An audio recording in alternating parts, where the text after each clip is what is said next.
Hi, I'm Nesha from Youngstown, Ohio. You're listening to Two Broads Talking Politics. Be sure to subscribe and review anywhere podcasts are found.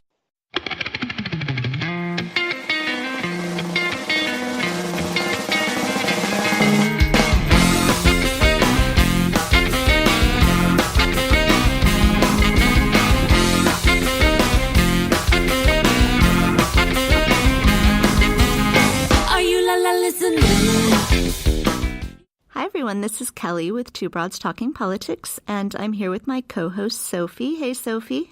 Hey, hey. And we are here today with Peter Joffrion, who is running for Congress in the 5th District of Alabama. Hello, Peter. Hello, Kelly and Sophie. It's great to be here with you today. Yeah, thank you for joining us, and congratulations on your win in the primary. You were unopposed, but congratulations nonetheless. Thank you. We'll take those kind of victories anytime. So could you start by telling us a little bit about who you are, what your background is, and why you've decided to run for Congress?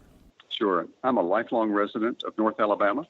I was actually born in the city of Huntsville, have lived here all of my life with the exception of college and law school, and really actually never thought I'd come back to this area. But my first job out of law school was clerking for a judge and came back here and fell back in love with it.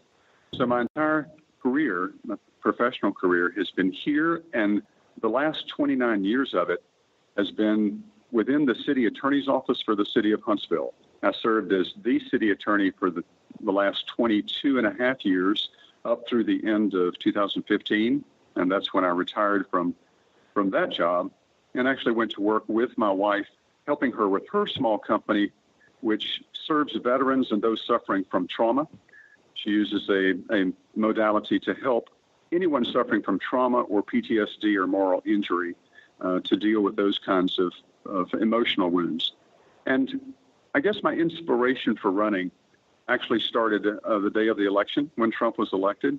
That's when the seed was planted, and it really began to grow and flourish on the day of the Women's March on January 21st, 2017. Both my wife and my daughter Lily went to Washington to participate in that march.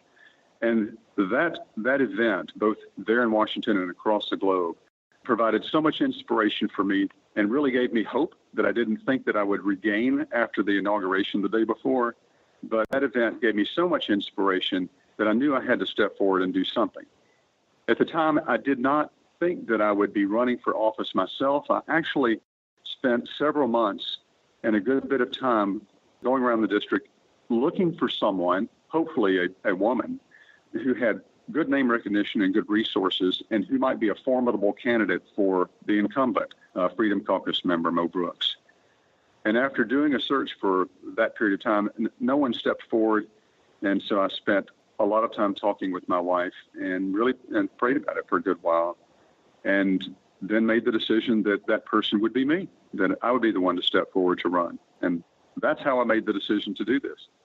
I love that. We've heard so many stories of women who were inspired by the Women's March to run for office, and it's really heartening to hear about men who were also inspired by the Women's March. Well, it's true, and I really, really did want a well-known and resourced woman to take this seat. It's long past time, and that will occur. It just may not be for a few years, but I have been surrounded by very strong and very wonderful women all of my life. I've been married to one. My mother was a strong woman. The daughters that I'm raising are very strong. And whatever I can do to empower women or to get out of the way so that women can empower themselves and enjoy leadership, I think it is sorely needed in today's environment. Men have been around for a long time and really messing things up in so many ways. And right now we have a desperate need for what I refer to really as divine feminine leadership and influence. So can you tell us a little bit about the 5th District of Alabama?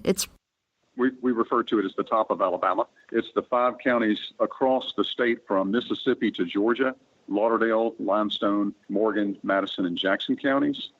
A very diverse district. The city of Huntsville and Madison County is a very high-tech area, and we have a great government influence and presence here. It's been here for well over 50 years in terms of Department of Defense work, NASA work, That is increasing with cybersecurity, FBI. The TVA has a strong presence across the district, and that presence emerged back in the 1930s when they began construction of dams and creation of lakes to provide hydroelectric power in the North Alabama area. We have lots of rural industries and farming across the district. We literally have farms immediately adjacent to rockets. Our Space and Rocket Center here in the city of Huntsville is immediately adjacent to farmland and other rocket scientists. So it's a very diverse district. So I know you had mentioned that your opponent is Mo Brooks, and I think our listeners may remember Mo Brooks from last year. He was the congressman who famously said that people who are sick don't deserve affordable health care because they don't necessarily lead good lives.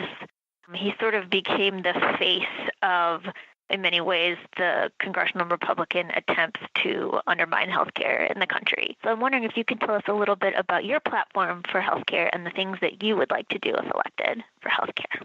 Well, I firmly believe that everyone should have affordable and accessible healthcare. I know that right now our vehicle for that is the Affordable Care Act. And even when that was adopted, everyone recognized that it was not a perfect vehicle and needed work. I too believe it needs work, but I'm not willing to throw out the baby with the bathwater. At some point, we need to migrate to universal health care, to Medicare for all.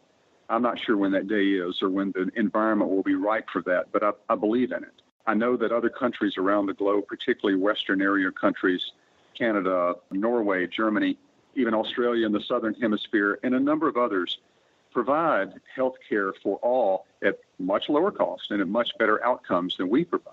Now, I'm not smart enough to figure out how to do that, but I know that collectively in this country, if other countries have been able to do it, I know that we have the brain trust to be able to do that as well.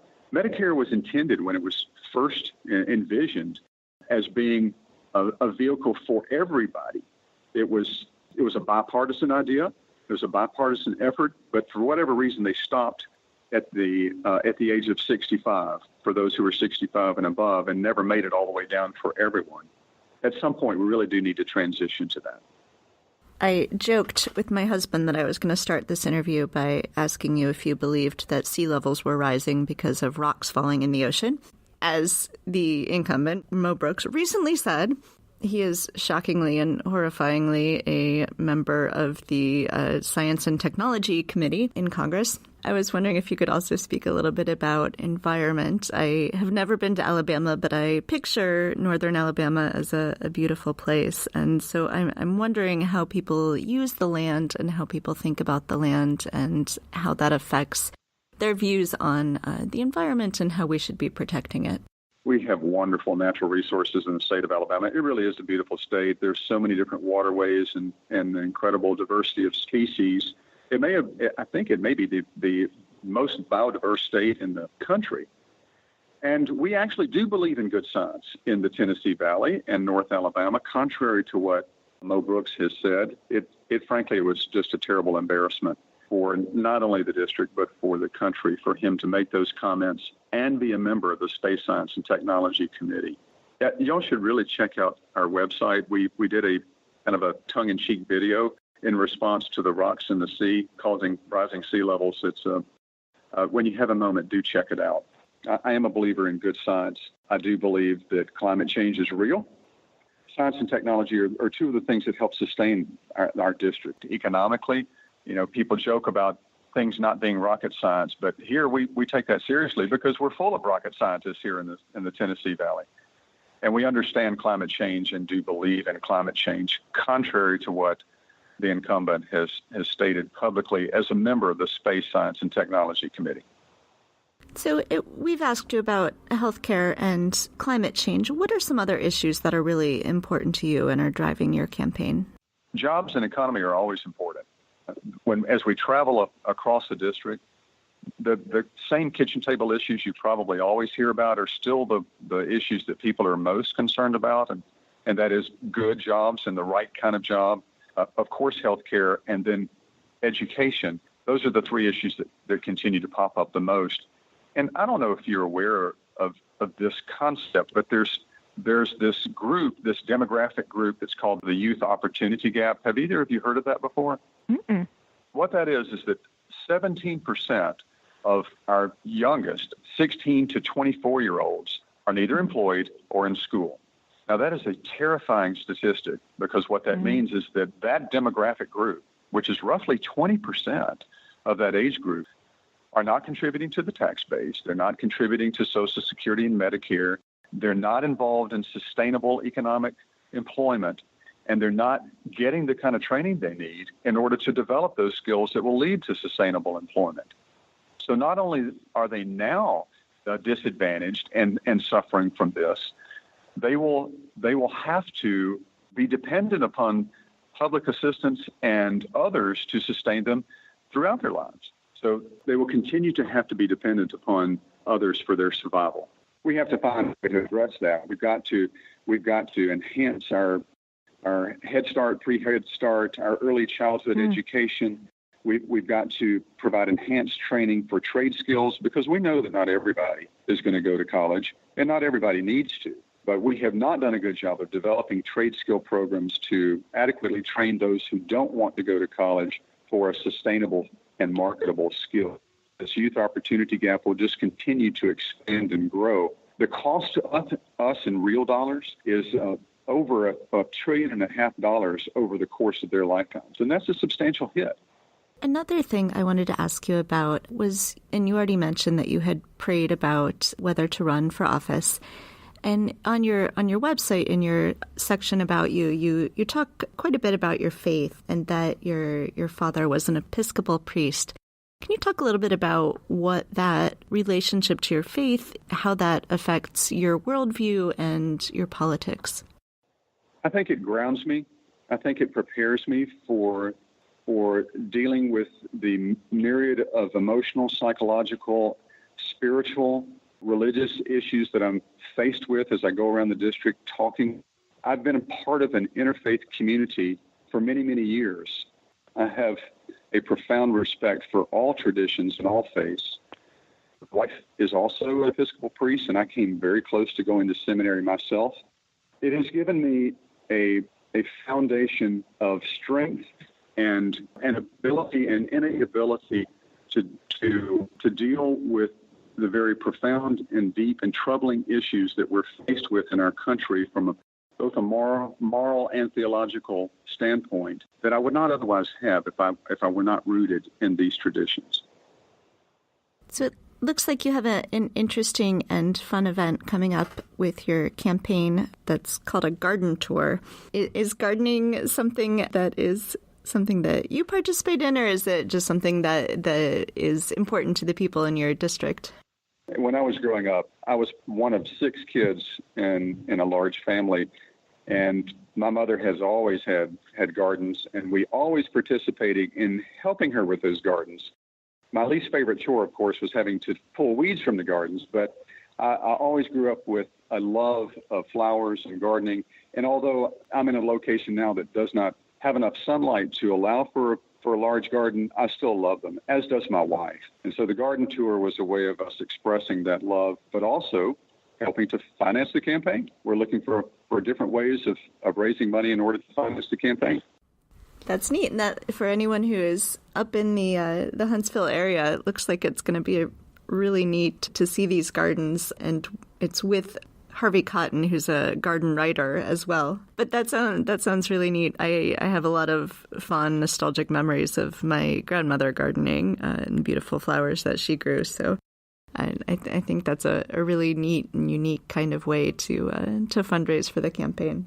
Harvey was the chief operating officer for our local botanical gardens for a number of years, and he is one of my oldest and dearest lifelong friends. And he agreed to help be a consultant on this garden tour. He has since retired as the COO of the Botanical Gardens and now does a lot of writing and consulting with people about their gardens.